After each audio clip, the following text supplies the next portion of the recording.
Thanks for being here. A couple of comments about the Wisconsin game.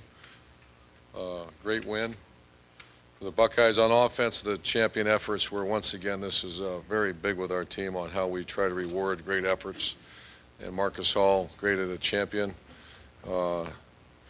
Two receivers, Evan Spencer and Devin Smith, arguably the most improved area on our team. It's a common theme now. We're getting several receivers graded now champions, and that's not just obviously for catching the ball, but they're very involved in the perimeter blocking for our run game.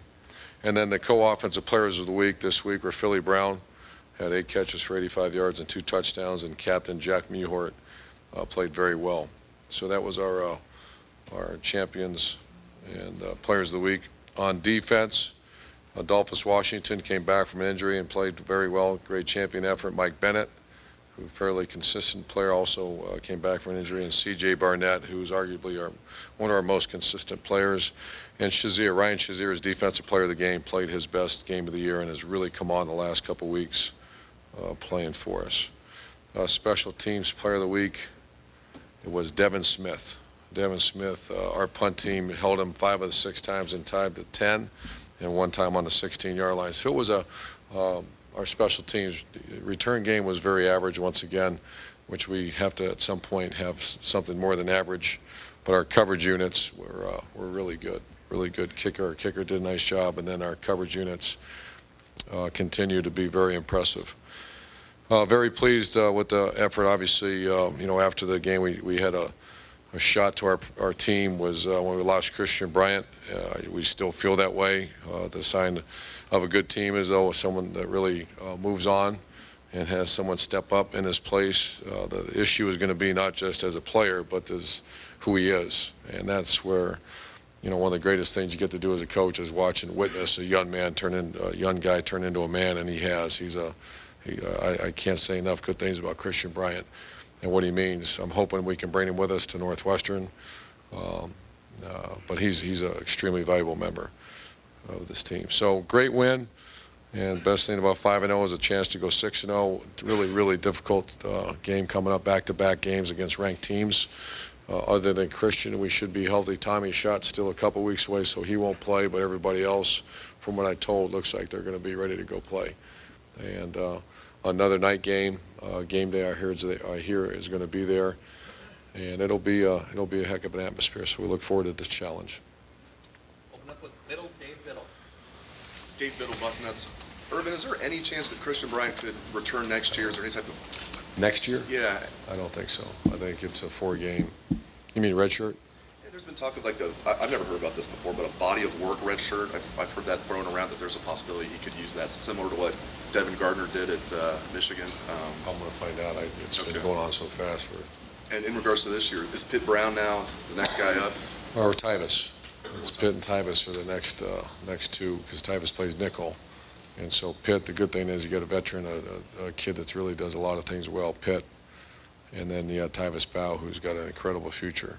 And then Von Bell's also in the mix for somewhere to, because once you replace that position, then you got nickel dime issues. So the 3 names we just mentioned are the ones that are, as we speak, we're having a conversation about. Front row middle, Todd. Brent, how difficult is this turnaround? I mean, you go, night game to night game, ranked team to ranked team, and you're playing a team that's had 2 weeks to prepare for you guys. Tough. I mean, it could be harder. I mean, this is, some people say bye weeks don't matter. You'll never hear me say that. I mean, bye weeks are very important. Matter of fact, if I was scheduling, I'd always try to put it where, against a team that, you deal with injury and fatigue in the middle of the season, and then obviously back-to-back opponents, especially when you play against a team like Wisconsin, a physical game. So we had to be very cautious on how we operated yesterday. I'm going to have to be very smart how we do Tuesday and Wednesday, because that's usually real physical. So today I'm getting a feel for how our guys are when they're going through the training room and treatment. So but it is what it is. It's part of the season. Front row, Bill. Bill Rabinowitz, Dispatch. Of the guys that you mentioned, Tyvus Powell, Pitt Brown, and Von Bell, is it a hard thing to try to figure out how to mix and match them?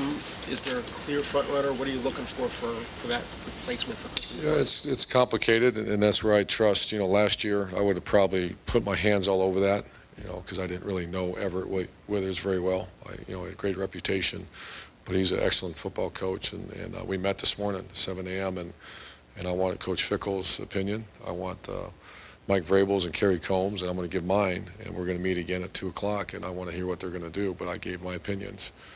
But I have great confidence in all the above matter. Experience. This is not an easy one. If this was a game that you outman them, very easy offense. This is a very complicated offense, one that's going to require, one of the disappointing things we had last Saturday was not just a couple guys got beat, but we had some errors in checks and communication, and we can't have that. In that position that is open now, that's a big part of it. So that's where maybe a Pitt has more advantage over a Von Bell or a Tyvis Powell. And the timing of it, playing a team like Northwestern, It's tough. Front row. Tim?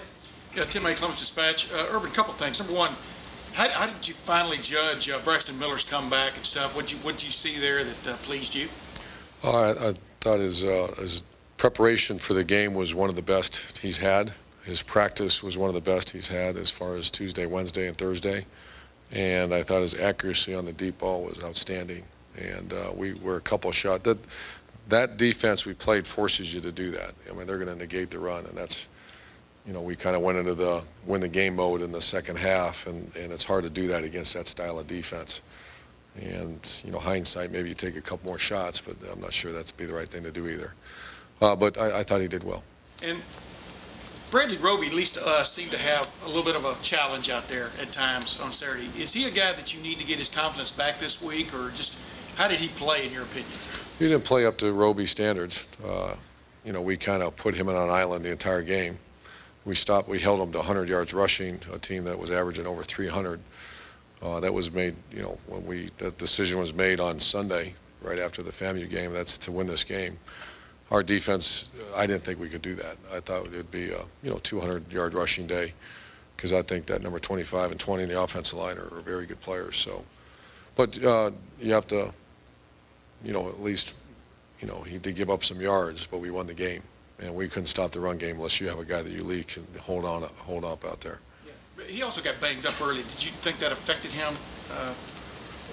You'd have to ask her. I don't think so. Clay? Coach, do you recall your 2001 win over Northwestern as the BG head coach? Oh, yeah. Yeah, I could.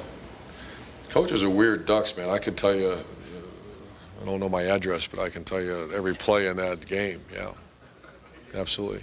Yeah, 29 points in the fourth quarter against my friend, a great football coach, Randy Walker. We made a decision in the fourth quarter not to kick deep because we couldn't stop them. Zach Kustok was the quarterback. They beat the team up north like 2 weeks earlier. I think they were ranked at the time. And we had a kid making his second start, Josh Harris. You want me to keep going? And he had a post corner route. How significant was that for you as a young head coach? Oh, there was. We had a 6-hour bus ride, and we refused to leave the locker room for about 2.5 hours. Those kids wouldn't leave, and I wouldn't leave with them. We were just crying and enjoying. It was an incredible comeback by a team. We scored the last 2 touchdowns, within a minute and a half. We were down, and the game's over. Great memories. The running back gets a first down. We come in, strip the ball, go down and score, and then we go for 2. We're down by 1, and there's no way we're going to stop them to go to overtime. So we decided to go for 2 with just 20 seconds left, and we pitch it to the kid from Alaska. He goes in and scores. We win. Are you still that gutsy as a head coach? No, not at all. Front row. Boston? Urban, how does having Carlos Hybeck change your rushing attack? Yeah, it does.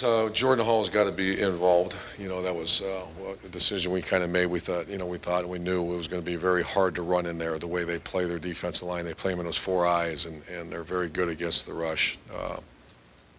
But those are our top 2 backs, and we're working on that now. So I want to make sure we get Jordan Hall involved some. Does he look, talking about Carlos, better than a year ago? More, has he changed at all?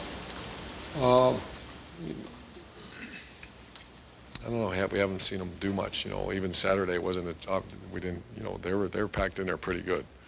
So we didn't have an opportunity to let him do what he does. Far left. Matt? Just wondering, with the number of weapons that you have, offensively. How difficult is it? I mean, you're talking about Jordan not getting involved. Do you go into a game and think, we've got to give this guy this many touches? We got, you got Dontre, you got the receivers. How difficult are those? Great question. That is it difficult? No, it's actually awesome. It's great. It's difficult as the other one, where you don't have the puzzles, the pieces of the checkerboard that you like, and we have several like the young man that goes to class, that lives right, that practices hard, that does it right. That's really hard for me because I get real close to these players. All our coaches do, and you just want to do right by them. That's why we made a concerted effort with Evan Spencer the week before, and we had to throw him the ball. I mean, there was a couple of times I throw him the ball, and just he earned that right. And for the kid that doesn't go to class, the guy that's a painter, no, it's not hard at all. It's not hard. You just stand back here and watch these guys play. And we have a good majority of our guys do everything right. So that is difficult, especially when you're talking about a kid like Jordan Hall. Front row left, Doug. Urban, you talked about that you went into sort of win the game mode in the second half there with Wisconsin. What's that balance of, I don't know, trying to have a killer instinct or whatever, and keep your foot on the pedal versus not taking too many risks? How's a coach balance all that? Well, I mean, I think that's a good question. Here's what went through our mind is that, and Tom, obviously, that's not a lone ranger there, but we felt that for them to consistently throw the ball down the length of the field, we were playing the plan to win, which is field position football. Every time we had the ball was near the midfield or area, and we have a very good punter, very good punt team. I trust our guys that we're going to down that ball, and we're going to make them drive it 90 yards.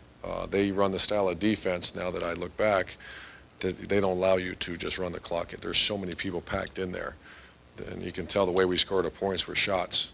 That's not the kind of, you'll see all year, they're not the kind of defense that's going to give up methodical running the ball. They force you to take the shots. So that's why we tried to even run Braxton a couple times, spread them out, and it didn't work very well. So that's what goes into the process. At the end of the day, you're up 3 scores against a team that supposedly can't throw the ball as well as they did. And we made a decision that the way we lose that game is turn the ball over. And maybe style point. I heard style points or something. Not real concerned about that, but we won the game. With Cameron, I don't know, that backspin he gets on it, he seems like he really is able to place it there inside the 10. He's actually better at that than driving the ball right now. And we've been working on, he's kind of stabs at it. His last punt was a 4, 5, 6 hang time, and that's what we expect all the time. 53 yards, 4, 5, 6. So that's what we expect. And Devin Smith was magical getting down. They doubled him. And he went down and stopped them, and a good player was going to. That's what they decided to double our gunners. So he's a very valuable weapon for us. He's only a freshman too. We got him for a long time. Fourth row right, David. Coach, Northwestern is effective using the 2 quarterbacks. As a guy that obviously has had success doing that over the years, what kind of input do you give to the defense, and what makes them so effective at what they do? Well, they're good players. I think they'd use him, but one's completing 77% of his passes, and then the other one's a very good runner, but he can also throw it. They're very mirrored offenses. There's a lot of similarities to the 2 offenses. Their offense coordinator was at Bowling Green right after I left, Mick McCall. So I watch them play, and I see they're very good, and schematically they're very good. Front row, Bill. Yes, Philly Brown is a guy who I know was not on your most favored nation status at the start of your tenure. Could you describe his development on and off the field? His biggest turnaround as I can remember. He's the leader. He runs the show right now. There's a reason why Evan Spencer and Devin Smith are great now champions. There's a reason why we go down to individual, that everyone's going +2 effort, we call it, is because the guy in the first in the line is number 10, and he demands it. And man, I mean, it's just he's got a nice life ahead of him. He's got to continue doing what he's doing, but in the classroom doing the same thing. Yeah, this time last year, I was hoping he'd move on somewhere else. We had enough, and he's really done a nice job. Not a nice job, a great job. Couple more questions, Tim.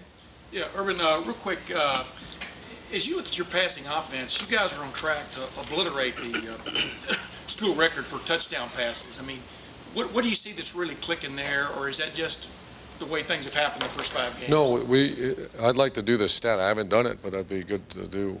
For your story would be how many deep ball. We are a deep. We can attack. Our kids can get open and they can catch, and we can throw a deep ball. That couldn't do that last year. There was games I would refuse to call it because they were going to be covered and we couldn't throw it. Now we have a lot. This Saturday we're going to try the same thing. I mean, that's a big part of who we are. So we'd have more explosive pass plays. I don't know if I remember this many this early in the season ever.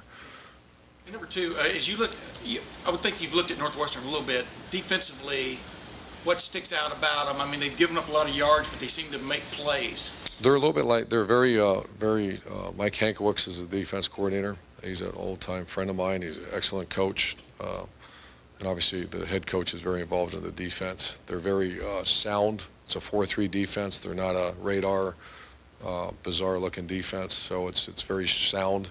Sound defenses at times give up yards because they're not doing all the chaos that we see nowadays in college football. But it's hard to score on very sound defenses because at some point they're going to force you to make a mistake. They're not going to give up the big one and force you to make a mistake. Just one last quickie. Cameron Johnson, that last punt, from a confidence standpoint, obviously it was huge for you guys. Just what does that do for a kid to maybe deliver in the clutch like that? Because he hasn't. I've graded him about a C-. You know, his average hang time was just under 4 seconds, which is completely unacceptable up to this point. And so I'm just seeing a little bit more pep in his step. The players love him, and so I'm hoping we see what you said. So great deal of confidence that he can go get the job done. And last question, Todd. Braxton ran the ball 22 times the other night. Obviously, they weren't all designed, but do you want him running the ball that often, especially given what he's coming off of? No, it's a 14, 15 time a game. We like to run, but like you said, a lot of them are scrambles. But no, we like to keep it a little lower than that. Some of that come from what they're doing too, like what's out there for you to take. Yeah, that every game changes. A lot of it has to do with him too. You know, if he sees something open, he certainly has a right to go take it. So there are a lot of factors involved in that. Did you like him as a blocker? Oh yeah, that's right. He'd been chirping about that all day. Yeah, he did a nice job. That was a good block. Have a great day, guys. Thanks.